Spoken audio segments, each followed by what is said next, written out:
எண்ணாகமம் 33ஆம் அதிகாரம். மோசே, ஆரோன் என்பவர்களுடைய கையின் கீழ் தங்கள் தங்கள் சேனைகளின்படியே எகிப்து தேசத்திலிருந்து புறப்பட்ட இஸ்ரவேல் புத்திரருடைய பிரயாணங்களின் விபரம். மோசே தனக்கு கர்த்தர் கட்டளையிட்டபடியே அவர்கள் புறப்பட்ட பிரகாரமாக அவர்களுடைய பிரயாணங்களை எழுதினான். அவர்கள் ஒவ்வொரு இடங்களிலிருந்து புறப்பட்டு பண்ணின பிரயாணங்களாவன. முதலாம் மாதத்தின் 15ஆம் தேதியிலே அவர்கள் ராமசேசை விட்டு புறப்பட்டார்கள். பஸ்காவுக்கு மறுநாளிலே எகிப்தியர் எல்லாரும் பார்க்க இஸ்ரவேல் புத்திரர் பலத்த கையுடன் புறப்பட்டார்கள். அப்பொழுது எகிப்தியர் கர்த்தர் தங்களுக்குள்ளே சங்கரித்த தலைச்சன் பிள்ளைகளை எல்லாம் அடக்கம் பண்ணினார்கள். அவர்கள் தேவர்களின் பேரிலும் கர்த்தர் நீதி செலுத்தினார். பின்பு இஸ்ரவேல் புத்திரர் ராமசேசிலிருந்து புறப்பட்டு போய் சுக்கோத்திலே பாளையம் இறங்கினார்கள். சுக்கோத்திலிருந்து புறப்பட்டு போய் வனாந்திரத்தின் எல்லையில் இருக்கிற ஏத்தாமிலே பாளையம் இறங்கினார்கள். ஏத்தாமிலிருந்து புறப்பட்டு போய் பாகால் செபோனுக்கு எதிராக இருக்கிற ஈரோத் பள்ளத்தாக்கின் முன்னடிக்கு திரும்பி மித்தோலுக்கு முன்பாக பாளையம் இறங்கினார்கள். ஈரோத்தை விட்டு புறப்பட்டு சமுத்திரத்தை நடுவாக கடந்து வனாந்திரத்திற்கு போய் ஏத்தாம் வனாந்திரத்திலே 3 நாள் பிரயாணம் பண்ணி மாராவிலே பாளையம் இறங்கினார்கள்.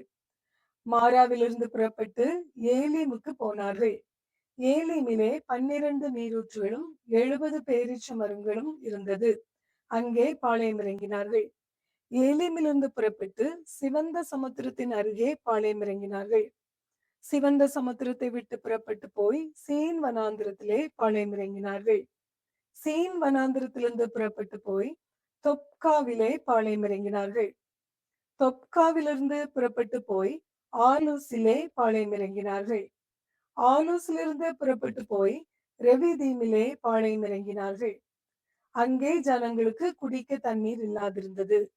ரெவிதீமிலிருந்து புறப்பட்டு போய் சீனாய் வனாந்திரத்திலே பாளையம் இறங்கினார்கள்.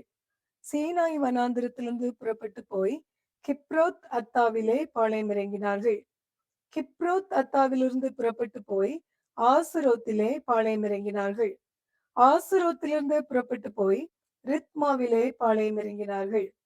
ரித்மாவிலிருந்து புறப்பட்டு போய் ரிம்மோன் பேரேசிலே பாளையம் இறங்கினார்கள்.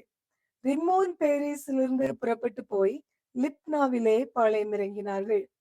லிப்னாவிலிருந்து புறப்பட்டு போய் ரீசாவிலே பாளையம் இறங்கினார்கள். ரீசாவிலிருந்து புறப்பட்டு போய் கேலத்தாவிலே பாளையம் இறங்கினார்கள்.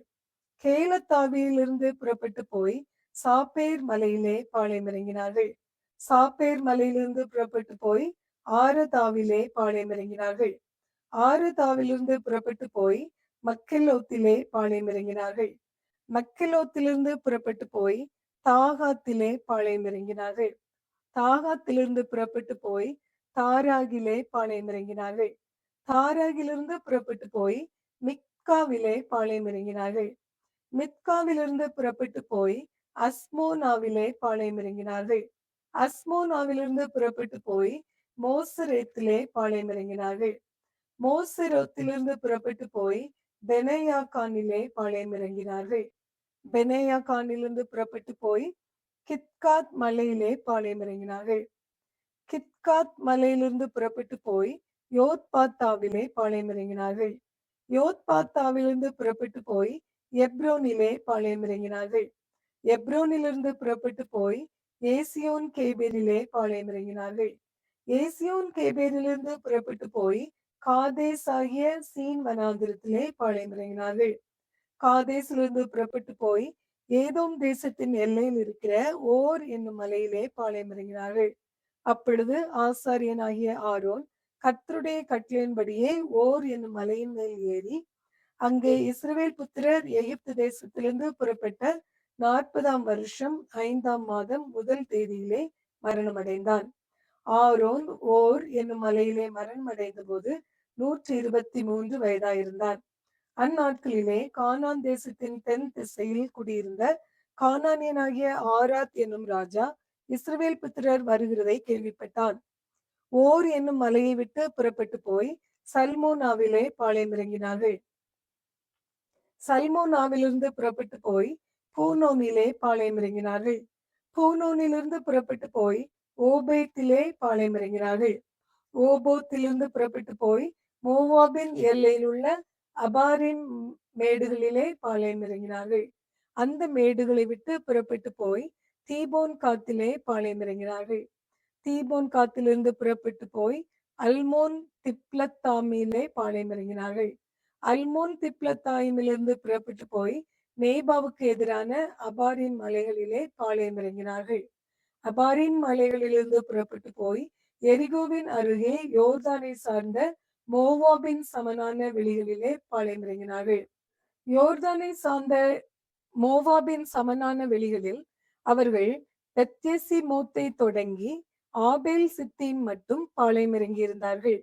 எரிகோவின் அருகே யோர்தானை சார்ந்த மோவாபின் சமனான வெளிகளிலே கர்த்தர் மோசேயை நோக்கி, நீ இஸ்ரவேல் புத்திரரோடே சொல்ல வேண்டியது என்னவென்றால், நீங்கள் யோர்தானை கடந்து கானான் தேசத்தில் போய் சேரும்போது அத்தேசத்து குடிகளை எல்லாம் உங்களுக்கு முன்பாக துரத்திவிட்டு அவர்களுடைய எல்லா சிலைகளையும் வார்ப்பிக்கப்பட்ட அவர்களுடைய எல்லா விக்கிரகங்களையும் அழித்து அவர்கள் மேடைகளை எல்லாம் நிர்மூலமாக்கி தேசத்தில் உள்ளவர்களை துரத்திவிட்டு அதிலே குடியிருக்க கடவீர்கள்.